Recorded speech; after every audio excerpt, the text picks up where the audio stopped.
बिस्मिल्लाहिर्रहमानिर्रहीम। अस्सलाम वालेकुम दोस्तों, अपनी नेक्स्ट वीडियो के साथ आपको वेलकम करता हूँ अपने इस चैनल में। उम्मीद है आप सब खैरियत से होंगे। तो चलते हैं आज की अहम न्यूज़ की जानब। सबसे पहले तो आप लोगों के साथ एक अहम न्यूज़ शेयर करूँगा। ये असल में हुकूमत की तरफ से जो अनाउंसमेंट हुई है और जो इन्होंने प्रैक्टिकली ये अहम काम किया है, ये काम तो काफ़ी देर से कर रहे थे, लेकिन अब इन्होंने नई जिद्दत के साथ उसको तैयार किया, प्रिपेयर किया, ताकि ज़्यादा से ज़्यादा लोग जो है इससे फ़ायदा उठा सकें।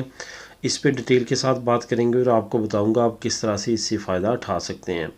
पारों के बाद जो अमदाद लगती है वो अब किन को मिलेगी और क्या नई रिक्वायरमेंट्स हैं और किन को प्रायोरिटी दी जाएगी, इस पे बात करेंगे। हुकूमत की तरफ से इस पे भी काफ़ी अहम सामने आई है बात।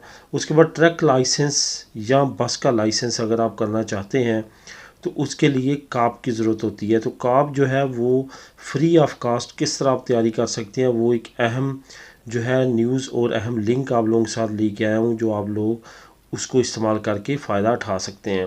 उसके बाद स्पेन नेशनलिटी कब अपील करनी चाहिए, इस पर काफ़ी ज़्यादा कमेंट्स आ रहे हैं। इस पर वीडियो के आखिर में बात करेंगे। सबसे पहले तो हुकूमत ने ये जो नया मंसूबा लेके आई है, इस पे बात करते हैं। आपको मालूम है कि सेपे और इनम दो डिफरेंट अदारे हैं और दोनों का काम ये है कि जो लोग बेरोज़गार हैं, जिन्होंने पारो लेनी है, जिन्होंने पारो ले ली है, रोज़मर्रा ज़िंदगी के जो मसले मसाइल हैं काम से रिलेटेड, उसके हल के लिए हुकूमत की तरफ से ये दो अदारे काफ़ी अहम किरदार अदा करते हैं। और तकरीबन हर एक बंदे को स्पेन में इन दो अदारों के साथ लाजमी तौर पे वास्ता रहता है। अब अगर आप सेपे की बात करें तो सेपे भी बेशुमार कोर्सेज, बेशुमार चीज़ें ऐसी लेके आता है जो कि बेरोज़गारों के लिए और उन लोगों के लिए जो काम की तलाश कर रहे हैं उनमें मददगार साबित होते हैं। अब यहाँ पे आपको ये बताता चलूँ कि जब सेपे इतना ज़्यादा फाल नहीं था तो उस वक्त एक ऑफिस था इनम, जो कि काफ़ी ज़्यादा जो था वो फाल था और उसका काम यही था कि किसी न किसी तरह से जो बेरोज़गार होते हैं उनको ज़्यादा से ज़्यादा ऐसी फैसिलिटीज़ प्रोवाइड की जाएँ ताकि वो जल्द से जल्द अपने रोज़गार पे चले जाएं। यहाँ पे आपको बताता चलूँ कि उन्होंने इनम इनम जो था वो ज़्यादा से ज़्यादा कोर्सेज करवाता था, आपको प्रैक्टिकल मुख्तलिफ जगहों पे लेके जाता था, वहाँ पे आप एक्सपीरियंस गेन करते थे और शुरू शुरू में आपको एज अ ट्रेनी थोड़ी तनख्वाह पे मुख्तलिफ जगहों पे आपकी जॉब अरेंज करता था। उसके बाद जब आप वहाँ पे प्रोफेशनल इसम में जाते थे तो फिर आपकी ऑटोमेटिकली मुख्तलिफ फील्ड्स में जॉब जो है के साथ साथ आपकी सैलरीज बढ़ना शुरू हो जाती थी। इसी तरह का अब उन्होंने एक ऑनलाइन पैकेज लेके आए हैं जिसका मैं आप लोगों के साथ नीचे लिंक शेयर कर देता हूँ। उस लिंक में आप देखेंगे कि बेशुमार जो है उन्होंने नए कोर्सेज़ और ख़ास तौर पे जो चीज़ नई उन्होंने की है वो ये है कि ऑनलाइन कोर्सेज़ को बहुत ज़्यादा अहमियत देना शुरू कर दिया कि आप ऑनलाइन काम के दौरान भी अपने प्रोफेशन को मज़ीद निखार सकते हैं। यहाँ पे मैं ये भी आपको कहना चाहूँगा कि वो दोस्त, वो कम्युनिटी के हमारे लोग जो कि इस वक्त पारो ले रहे हैं या अमदाद ले रहे हैं या इवन कोई ना कोई काम भी कर रहे हैं, तो इन कोर्सेज़ को जो कि उन्होंने अपडेट किए हैं और मज़ीद उसको बेहतर किया है, इनमें चेक करें कि जो प्रोफेशन वो कर रहे हैं उससे रिलेटेड कोई कोर्स है, क्योंकि ये फ्री ऑफ कास्ट हैं। इसमें आपको कुछ भी पे नहीं करना, सिर्फ और सिर्फ अपना टाइम आपने देना है, तो आप ये कोर्सेज़ कर सकते हैं। यहाँ पे आपको बताता चलूँ कि अगर तो आपकी फ़ील्ड से रिलेटेड आपको वहाँ पे कोर्स मिलता है तो बहुत ही वेल एंड गुड है, आप वहाँ पे सेलेक्ट करें और अपना जो ऑलरेडी आपका प्रोफेशन है उसको मज़ीद निखारें। अगर आप अपने करंट प्रोफेशन से इतने ज़्यादा मुतमिन नहीं है और आप आने वाले वक्त में अपना काम चेंज करना चाहते हैं, प्रोफेशन चेंज करना चाहते हैं, तो इन्हीं कोर्सेज़ में चेक करें कि आपके जो इंटरेस्ट वाला कोर्स है क्या यहाँ पे है, क्योंकि यहाँ पे हज़ारों के हिसाब से कोर्सेज़ हैं।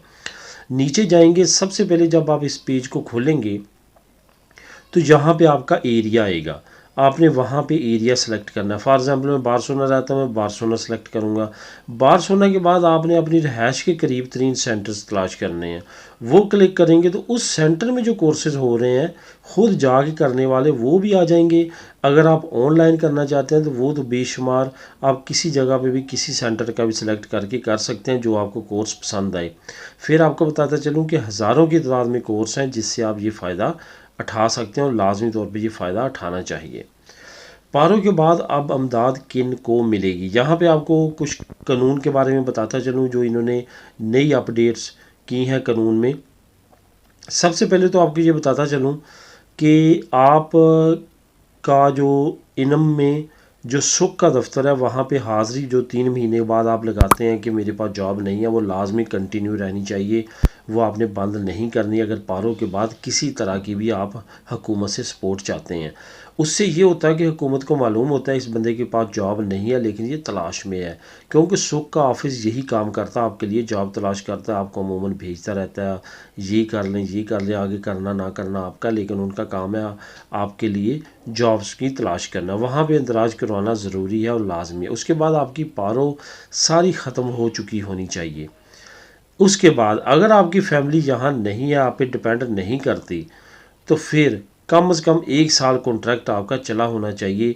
उसके बाद ही आप जो है वो पारो और उसके बाद अजूदा ले सकते हैं, ये तो आपको मालूम है। अगर आपकी फैमिली आप पे डिपेंड करती है तो फिर अगर आपका 6 महीने का भी पहले आलता चला है तो फिर आप ये अमदाद जो है अप्लाई कर सकते हैं। यहाँ पे आपको बताता चलूँ कि आहिस्ता आहिस्ता स्पेन के हालात बेहतर होते हुए नज़र आ रहे हैं और कैलकुलेशन के मुताबिक बेरोज़गारों की तादाद कम हो रही है पारो लेने वालों की, और काम पे वापस जाने वालों की तादाद आहिस्ता आहिस्ता बढ़ रही है, जो कि इकॉनमी के लिए बहुत अच्छा साइन है। यही वजह है कि अब जो सेपे और इनम है उन्होंने भी कवानीन में थोड़ी थोड़ी तब्दीली करना शुरू की है, ताकि पारो लोगों को देने के लिए ज़रा स्ट्रिक्ट कवानीन बनाई जाएँ, ताकि आने वाले वक्त में जो लोग काम चोर हैं दूसरे लफ्ज़ में अगर कहा जाए तो वो भी काम करें, क्योंकि काम अब वाफिर मकदार में मिलना शुरू हो चुका है। तो यही वजह है कि इन कवानीन की सख्ती की वजह से भी अब अमदाद के और पारों से रिलेटेड जो है वो कवानीन में तब्दीली आ सकती है, और कुछ उन्होंने की भी है जिस पर मैं ऑलरेडी वीडियो बना चुका हूँ।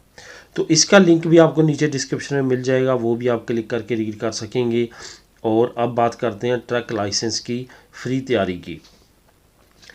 यहाँ पे आपको बताता चलूँ कि बस और ट्रक का लाइसेंस ऐसा है जो करने से पहले आपको काप का लाइसेंस करना पड़ता है। काप का असल में एक कोर्स है जो कि काफ़ी ज़्यादा लेंथी है, जो कि ड्राइविंग लाइसेंस करने से भी ज़्यादा मुश्किल है। यहाँ पे आपको बताता चलूँ कि 2008-9 से पहले ये नहीं था। यही वजह है कि उस वक्त जिन लोगों ने ट्रक के या बस के लाइसेंस किए हैं उन्होंने ये काप का नहीं किया। ये कोर्स काफ़ी ज़्यादा अहमियत का हामिल है। इसमें सबसे ज़्यादा जो मुश्किल है वो ये है कि इसमें 50 क्वेश्चन होते हैं, टोटल 100 मार्क का होता है, और इसमें लाजमी तौर पे आपने 60% जो है वो मार्क्स लेने हैं। इसमें सबसे बड़ा मसला ये है कि जब आप कोई गलती करते हैं तो आपने जो ऑलरेडी नंबर लिए होते हैं उनमें से भी हाफ़ नंबर की कटौती होती है। फॉर एग्ज़ाम्पल आपने एक ठीक किया तो आपका पासिंग मार्क हो गया। अब नेक्स्ट क्वेश्चन आपने गलत किया तो जो पहले आपने एक लिया था उसमें से भी 50% मार्क काट जाएंगे। यानी कि काप का लाइसेंस करने में या इसका कोर्स पास करने में ये सबसे बड़ी दुश्वारी है। इसमें आपने ज़्यादा से ज़्यादा अपने आप को परफेक्ट बनाना है, तभी आप इसमें पास होते हैं। यही वजह है कि बहुत सारे लोग इसी में अटके रहते हैं। यही पास नहीं होता तो उसके बाद जो है वो ट्रक का या बस का लाइसेंस उसके बाद की बात है। तो यहाँ पे एक लिंक मैं नीचे आपको दे रहा हूँ, ये इंतहाई आप लोगों की मददगार साबित हो सकती है। इसमें आपको एक ऐप भी है जो फ्री डाउनलोड आप कर सकते हैं, ISO से भी और एप्पल स्टोर से भी। उसको डाउनलोड कर लें और काप अगर आप करना चाहते हैं तो इसको लाजमी तौर पे करें। और नीचे जो वेबसाइट में दी है वहाँ पे आप अपनी रजिस्ट्रेशन फ्री कर सकते हैं, फ्री ऑफ कास्ट। वो आपकी तैयारी में मदद करते हैं और उसमें पुराने एग्ज़ाम्स पड़े हुए हैं, पुराने जो आपका सिलेबस है कैप का, जो ज़्यादा से ज़्यादा एग्ज़ाम में रिपीट किया गया है, वो तमाम चीज़ें इस वेबसाइट पे आपको मिल जाएंगी। बहुत ही अच्छी वेबसाइट है जो काफ़ी मुश्किल से और मेहनत से मैंने तलाश की है, क्योंकि कभी किसी वक्त में ये वेबसाइट इतनी ज़्यादा वसी नहीं थी। उस वक्त कुछ लोगों ने इस वेबसाइट को यूज़ करते हुए जो है इससे काफ़ी फ़ायदा उठाया था, तो उसी की तलाश में था जो मुझे मिली है। इससे आप भी फ़ायदा उठा सकते हैं। इसका लिंक नंबर 3 आपको नीचे मिल जाएगा। स्पेन नेशनैलिटी से रिलेटेड काफ़ी दोस्तों के कमेंट्स आते हैं कि हमें अपील कब करनी चाहिए, हमें क्वालिफ़िकेशन हमारी 3 महीने से या 4 महीने से, या कुछ कहते हैं हमारी स्टेटस वापस चला गया है। वो मैंने बार बार आपको कहा है कि वो परेशानी की बात नहीं होती। वो आपका करैक्टर सर्टिफिकेट आपका क्रिमिनल रिकॉर्ड चेक करने के लिए होता है, ख्वाह वो यहाँ का हो, जिन जिन कंट्री में आप रहे हैं, अगर वहाँ का आपने डाटा दिया है तो वहाँ का हो, अपनी होम कंट्री जैसे पाकिस्तान फॉर एग्ज़ाम्पल या इंडिया, बांग्लादेश, जहाँ से भी आप हैं वहाँ का जो आपने करैक्टर सर्टिफिकेट किया उसकी वेरिफिकेशन वो करते हैं। वो 3-4 महीनों में वो एंड पे आपके केस पे जब होती है तो उस वक्त आपका एक मतलब स्टेटस बैक जाता है और फिर दोबारा जब क्वालिफिकेशन पे आता है तो ठीक चंद दिन के बाद आप फावराबले हो जाता है। इस वजह से वो परेशानी की बात नहीं है। परेशानी वाली बात किन के लिए है, जो कि नहीं होनी चाहिए और है भी नहीं, वो ये है कि आप 1 साल गुजर गया, आपका स्टेटस जूं का त्यों है, वो कोई भी उसमें मूवमेंट नहीं आई, कोई भी ये तसलसल नहीं रहा, तो आप लाजमी तौर पे रिकुर्सो करें, अपील करें। जो लोग इस कंडीशन में रिकुर्सो नहीं करते वो साला साल अपनी फ़ाइल को लेके बैठे रहते हैं। जो ये सोचते रहते हैं कि ख़ुद ब खुद पास होगी, उनके लिए यही है कि वो लाजमी तौर पे अपील करें। अपील के बगैर जो है वो फ़ाइल शायद बहुत टाइम लगे तो फिर आपकी वो फ़ाइल निकले। इस वजह से उन दोस्तों की जिनका क्वालिफिकेशन आ चुका है वो 3-4 महीने वेट करें लाजमी तौर पे। मेरे ख्याल में 6 महीने तक वेट करना चाहिए। अगर फॉर एग्ज़ाम्पल 10 महीने बाद आपका स्टेटस क्वालिफिकेशन पे पहुंच चुका है तो 4-5 महीने आप और वेट करेंगे तो इंशाल्लाह ताला आपकी फ़ाइल पास हो जाएगी बगैर अपील के।